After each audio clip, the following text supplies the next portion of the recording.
Y a un bonheur qui chante en moi et qui me donne la joie. Pour lequel je peux vivre, pour lequel je vis. Le poème de l'équité m'a libéré, m'a changé d'identité. Je m'appelle HC. Où irai-je encore de toi? Celui qu'on appelle Manuel. Mon bonheur et ma joie. Mon tout, mon bien précieux et personnel. Mon ami, mon cœur, mon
Ta présence en moi, je veux t'appartenir.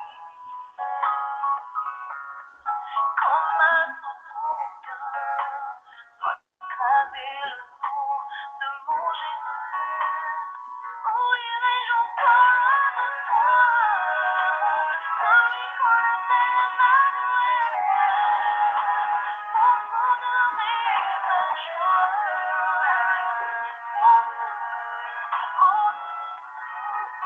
Oh, bien précieux et personnel.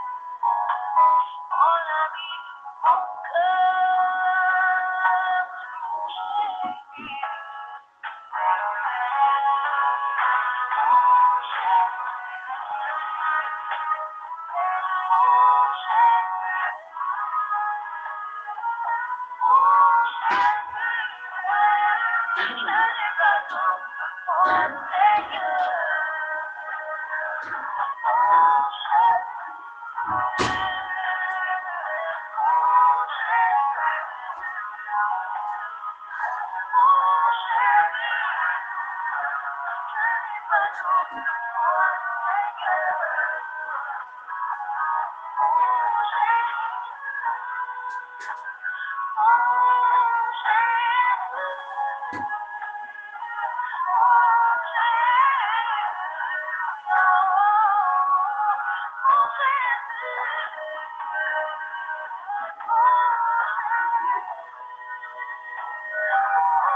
Alléluia, gloire à Dieu, gloire à notre Seigneur Jésus-Christ. Seigneur, nous te disons merci. Te rendons grâce pour cette journée. Merci pour ta grâce. Merci pour le privilège de voir ce nouveau jour. Merci pour ta main puissante. Merci parce que tu es fidèle. Merci parce que tu n'as pas permis que le plan de l'ennemi s'accomplisse dans nos vies, Seigneur. Merci pour hier, merci pour aujourd'hui, merci pour les jours à venir. Le Seigneur des Seigneurs, l'Alpha, l'Oméga, l'incomparable, le lion de la tribu de Juda. Seigneur, nous nous abandonnons à toi ce matin. Seigneur, enlève le faux qui est en nous, Seigneur Jésus-Christ. Tout péché que nous avons commis en acte, en pensée, en parabole. Seigneur, pardonne-nous, lave-nous et purifie-nous par ton précieux sang. Ô Saint-Esprit de Dieu, nous t'invitons au milieu de nous. Et prends le contrôle de toutes choses. Au nom puissant de notre Seigneur Jésus-Christ, nous avons adoré le Seigneur. Shalom, frères et sœurs, je nous salue ce matin dans le beau et précieux nom de notre Seigneur Jésus-Christ, qui a permis qu'on soit là ce matin. À lui soit la gloire, l'honneur et la magnificence. Alors, ouvrons nos Bibles dans le livre de Jérémie 29, 23, qui dit ceci. parce qu'ils se sont livrés à la méchanceté en Israël. Ils se sont livrés à l'adultère avec les femmes de leur prochain et ont proféré des paroles mensongères en mon nom que je ne les avais point commandées, et moi je le sais, et j'en suis témoin, dit l'Éternel. Parce qu'ils se sont livrés à la méchanceté en Israël, ils se sont livrés à l'adultère avec les femmes de leur prochain, et ont proféré des paroles mensongères en mon nom que je ne les avais pas commandées, et moi je le sais, et j'en suis témoin, dit l'Éternel. Gloire à Dieu. Ici, je sais que pour ceux qui ont raté la dévotion ne pourraient pas comprendre ce verset. C'est pourquoi je nous invite à aller réécouter la dévotion d'hier. Et nous savons ici qu'ils sont en train de parler des faux prophètes. Ces prophètes qui sont levés en Israël pour dire que le Seigneur les a envoyés alors que le Seigneur ne les a pas envoyés. Gloire à Dieu. Il dit des paroles mensongères. Ils couchent avec les femmes de leurs voisins. Et ils parlent en disant que c'est le Seigneur qui a parlé. Et puis le Seigneur a dit qu'il était témoin de tout ce qu'ils étaient en train de faire. Cela voudra dire quoi? De tout ce qu'on est en train de faire, rien n'est caché devant Dieu. Gloire à Dieu. Et ce verset, c'est un rappel, ça nous rappelle une vérité puissante, que rien n'est caché à Dieu. Même si les hommes peuvent cacher leurs actions, le Seigneur voit chaque pensée, chaque motif et chaque œuvre. Est-ce qu'il y a quelque chose qu'on peut cacher à Dieu? Rien du tout. Pourquoi? Parce que c'est lui qui nous a créés. Et au-delà de cela, il est omniprésent. Il n'y a pas là où on est, où il n'est pas. Il n'y a pas là où tu peux aller te cacher. Tu peux aller même sous la terre. Tu peux aller te cacher dans les profondeurs des eaux. Même dans le profondeur des eaux, il sait combien de poissons sont dedans. Il sait tout. Alors, où tu vas aller? Où irais-je loin de la face de l'Éternel? Gloire à Dieu. Partout où on ira, il est là. Et cela voudra dire qu'il n'y a rien qui lui est caché. Toutes nos actions, toutes nos paroles, même nos pensées, même des pensées qu'on n'a même pas encore, qu'on n'a jamais encore imaginé. Il le sait très bien. Parce que c'est lui qui nous connaît. Il a dit que le nombre de nos jours est inscrit dans son livre. Et rien de ce qu'on fait ne lui est caché. Alors, je sais qu'il y a des personnes qui font des trucs, ils font du mal, ils font des actions, eux-mêmes ils savent que ce n'est pas bon. Mais ils se disent que, j'ai fait hier, rien ne s'est passé. Cela voudra dire que Dieu ne me voit pas. Donc, je continue à le faire aujourd'hui encore. Du fait que il est silencieux ne veut pas dire qu'il ne sait pas, il ne voit pas. Il est témoin de tout ce qu'on fait, de tout ce qu'on fait comme mal. Donc, c'est pourquoi j'ai dit hier de ne pas envier ceux qui font du mal. Parce que lorsque les conséquences vont venir sur eux, je vous assure tout. C'est là que tu vas voir que notre Dieu, c'est vrai qu'il est là à la colère, il est riche en bonté.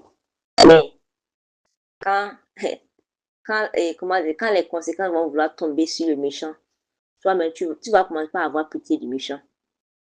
Gloire à Dieu. Donc Dieu, lui, n'est pas un homme.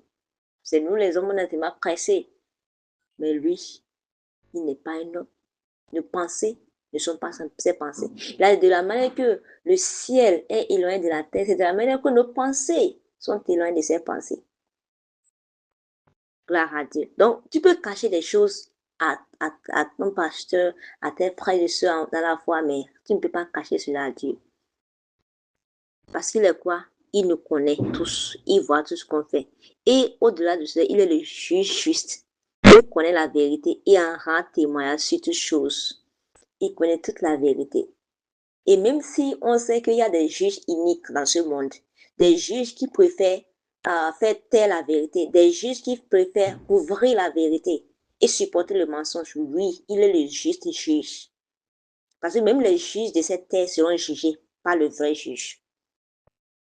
Alors, on a vu que les péchés mentionnés dans ce passage, on a parlé de quoi? L'immoralité, l'infidélité et le mensonge. Ça montre le danger d'une double vie. Gloire à Dieu. Je sais qu'aujourd'hui, on sommes dans une génération où les gens ont plusieurs facettes. Ils ont 2 à 3, ils ont plusieurs facettes.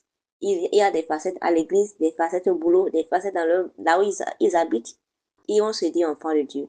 Mais on doit savoir une chose. Tout ce qu'on fait, Dieu enregistre tout. Il connaît tout. Gloire à Dieu. Pour ceux qui vivent une double vie, une triple vie, il y a toujours des conséquences pour cela. Gloire à Dieu. Et ce n'est pas, le désir de Dieu, ce n'est pas pour que nous puissions vivre ce genre de vie, ou bien pour qu'on puisse être détruits à la fin. Non. Dieu désire que nous, ses enfants, marchent dans l'intégrité, la pureté, la vérité. Et il ne se soucie pas seulement de notre apparence extérieure, mais aussi de l'état de notre cœur, notre cœur. C'est pourquoi elle a dit, garde ton cœur plus que tout chose, parce que c'est d'elle que vient le trésor de la vie. Il veut qu'on puisse garder notre cœur. Qu'est-ce qui rentre dans notre cœur? Parce que c'est ce que tu rentres. Si tu permets toutes les choses de rentrer, il n'y a rien à dire. Tu vas devenir souillé. On doit garder notre cœur. Gloire à Dieu. Parce qu'il connaît dans quel monde on est. C'est pourquoi à chaque fois, il doit garder notre cœur. Quel est l'état de notre cœur? Il y a des personnes, quand ils te mentent ici, toi-même, vraiment, tu vas dire qu'ils sont diplômés en mensonge.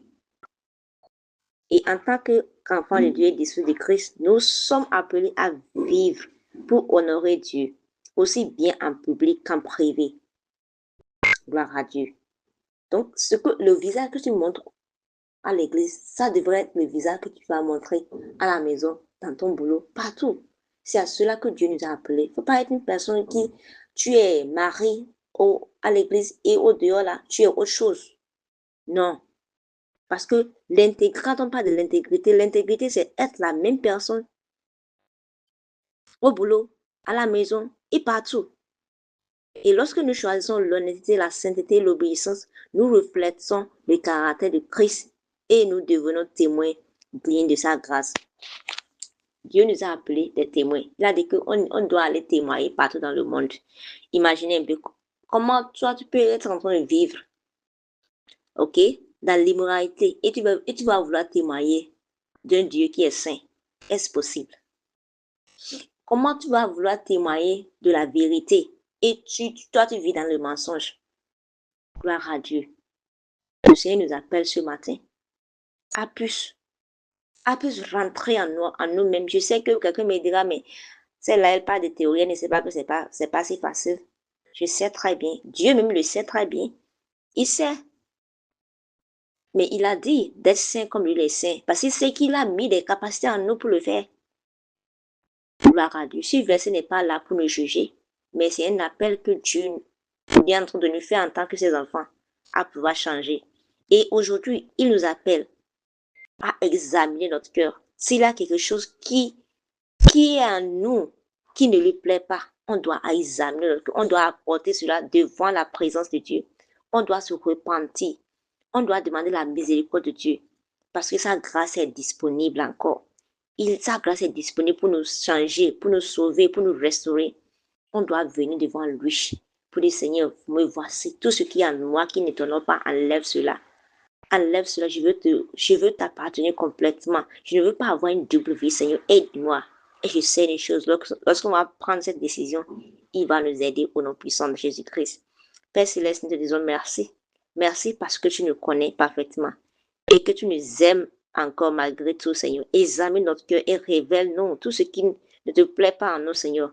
Purifie-nous de tout péché caché et aide-nous à marcher dans la pureté, l'intégrité et la vérité. Que notre vie reflète ta sainteté et qu'elle te glorifie en tout temps.